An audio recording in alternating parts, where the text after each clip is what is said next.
ഇവനെ ആരെയാ വിളിച്ചത്? ഞാനാ വിളിച്ചത്. എന്നാത്തിന്? നമുക്കൊരു ഗ്രൗണ്ട് സപ്പോർട്ടിന് വേണ്ടിട്ട് വിളിച്ചതാ. എടി അവൻ വന്ന് ഇവിടെ നശിച്ച് നാരായണക്കൽ ഇടിയല്ലേ. ഒന്നുമില്ല, അവൻ മിണ്ടത്തില്ല. നോക്കിക്കോ, ഇവനെ വിളിക്കേണ്ട വലിയ കാര്യമുണ്ടോ നിനക്ക്? എന്നാ ഇതെന്റെ അളിയന്റെ ബോണ്ട. ഈ ബോണ്ടയെ ആരെങ്കിലും കുറ്റം പറഞ്ഞാൽ ഈ മമ്മട്ടി മനു ആരാണെന്നറിയും. എന്റെ അളിയൻ തുടങ്ങുന്ന പുതിയൊരു പ്രസ്ഥാനമാണിത്. പല കുറവുകളും ഉണ്ടാവും. ചിലപ്പോ ചായക്ക് പഞ്ചാര കുറഞ്ഞെന്നിരിക്കും, പരിപ്പൊടയിൽ പരിപ്പില്ലെന്നിരിക്കും, ഉഴുന്നുടക്ക് തുണയില്ലെന്നിരിക്കും.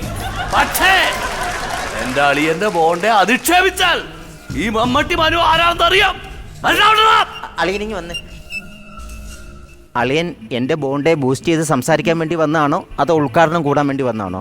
അങ്ങനല്ല അളിയാ, അളിയൻ പുതിയൊരു പ്രസ്ഥാനം തുടങ്ങിയല്ലേ. അളിയെ പിച്ചാത്തിയും കത്തയൊക്കെ ആയിട്ട് വന്ന് ഇവിടെ ആരെങ്കിലും അടുക്കുവോ? അങ്ങനെയല്ല, ചായ കുടിച്ചിട്ട് പൈസ അതിനകത്ത് പോയി കഴിഞ്ഞാൽ അത് അളിയനോട് ക്ഷീണമല്ലേ. അതൊക്കെ ഞാൻ മാറ്റോളൂ. അളിയൻ അതിന്റെ അകത്തൊന്നും ഇടപെടേണ്ട കാര്യമില്ല. നമ്മൾ അവരെയൊക്കെ ഒന്ന് പേടിപ്പിച്ച് നിർത്തണം, അത്രേ ഞാൻ ഉദ്ദേശിക്കുന്നുള്ളൂ. പറഞ്ഞതാണോ നിന്നോട് ഞാൻ? മനസ്സിലാവണോ? ഏക്കത്തിനെ വെട്ടി കൂട്ടി വെട്ടി അരിയാൻ. അളിയൻ അങ്ങനെ വെട്ടി എരിയാൻ നിർബന്ധമാണെങ്കിൽ ഇവിടെ കുറെ വിറക് കിടപ്പുണ്ട്, അത് വന്ന് വെട്ടി എരിഞ്ഞാൽ പോകാൻ നേരത്തെ ഒരു 150 രൂപ ഞാൻ തരാം. പറയണ അതൊക്കെ ഒരു മര്യാദ കേടാണ്. ഒരു ഗുണ്ടേനെ നോക്കിയിട്ടാണ് പറയണത് വിറക് വെട്ടാൻ പറയുന്നത്. പെങ്ങൾക്ക് ചെലവിന് കൊടുക്കണോ? ഞാൻ കൊടുക്കണോ? എന്നാ അളിയ ഒന്ന് പോയിത്താ പ്ലീസ്. അല്ല ഞാൻ പൊക്കോളാം, നിങ്ങൾക്ക് ഒരു നല്ല കാര്യത്തിന് വേണ്ടി. ഞങ്ങൾക്ക് ഒരു കുഴപ്പമില്ല, അളിയൻ ഒന്ന് പോയി തന്നാ മതി. പറഞ്ഞ ഓർമ്മയുണ്ടല്ലോ, മമ്മട്ടി മനു ഈ പരിസരത്ത് കാണും. എടാ മോനെ, ഒരു ബോണ്ട കഴിച്ചിട്ട് പോടാ.